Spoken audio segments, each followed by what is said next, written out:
తెలుగు సినీ ఇండస్ట్రీలో మోహన్ బాబు ఎలా ఎంట్రీ ఇచ్చారో అందరికీ తెలుసు. ఓ కాలంలో స్కూల్ డ్రిల్ మాస్టర్ గా పనిచేసిన భక్తవత్సలం నాయుడు సినిమాల మీద ఫ్యాషన్ తో చెన్నైకి వెళ్లి మోహన్ బాబుగా మారి నటుడిగా, విలన్ గా, హీరోగా, నిర్మాతగా అనేక ప్రయోగాలు చేశారు. ప్రస్తుతం మోహన్ బాబు కన్నప్ప సినిమా పనుల్లో బిజీగా ఉన్నారు. ఈ సినిమాలో మహాదేవ శాస్త్రిగా నటించడమే కాకుండా దీనిని భారీ స్థాయిలో నిర్మిస్తున్నారు. మొదట ఏప్రిల్ 25ని విడుదల చేయాలనుకున్నారు, కానీ కొన్ని కారణాలతో వాయిదా వేశారు. ఇప్పుడు సినిమా ప్రమోషన్స్ లో భాగంగా మోహన్ బాబు ఓ యూట్యూబ్ పాడ్కాస్ట్ లో పాల్గొన్నారు. అక్కడ ఆయన తన జీవితానికి సంబంధించిన అనేక విషయాలు, సినిమాలు, రాజకీయాలు, కుటుంబం గురించి ఓపెన్ గా మాట్లాడారు. ఈ పాడ్కాస్ట్ ప్రోమోలో మోహన్ బాబు చేసిన కొన్ని వాక్యాలు ఇప్పుడు యూట్యూబ్ లో ట్రెండ్ అవుతున్నాయి. అందులో ఆయన చెప్పిన మాట, ఇప్పుడు మంచి సినిమాలు ఆడట్లేవు, చెత్త సినిమాలే బాగా ఆడతాయి అనే కామెంట్ అందరినీ ఆశ్చర్యానికి గురిచేసింది. ఈ మాట ఎవరిని టార్గెట్ చేసి అన్నారో, ఏ సందర్భంలో అన్నారో తెలియాల్సి ఉంది. అలాగే మోహన్ బాబు తన గతం గురించి గుర్తు చేసుకుంటూ, మేజర్ చంద్రకాంత్ సినిమా తీసేందుకు నా ఆస్తులన్నీ అమ్మేశా, ఎన్టీఆర్ గారితో సినిమా చేయాలన్న తపనతో తాకట్టు వేశాను అని చెప్పారు. ఇది ఆయన సినిమాల పట్ల ఉన్న నిజమైన ప్రేమను చూపిస్తోంది. ఇంకా యాంకర్ ఓ ఆసక్తికరమైన ప్రశ్న వేసింది. అప్పట్లో NTR versus ANR fans war ఉండేది, ఇప్పుడు మీ ఫ్యాన్స్ చిరంజీవి ఫ్యాన్స్ మధ్యనే వార్ అని అడిగింది. ఈ ప్రశ్నపై మోహన్ బాబు ఏ సమాధానం చెబుతారు అనేది చూస్తే ఆసక్తికరంగా ఉంటుంది. అయితే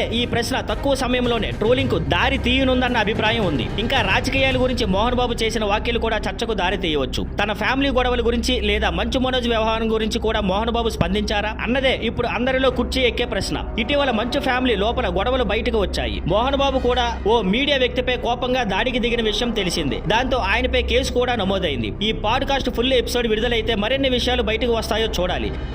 thank you for watching. Please like, share and subscribe.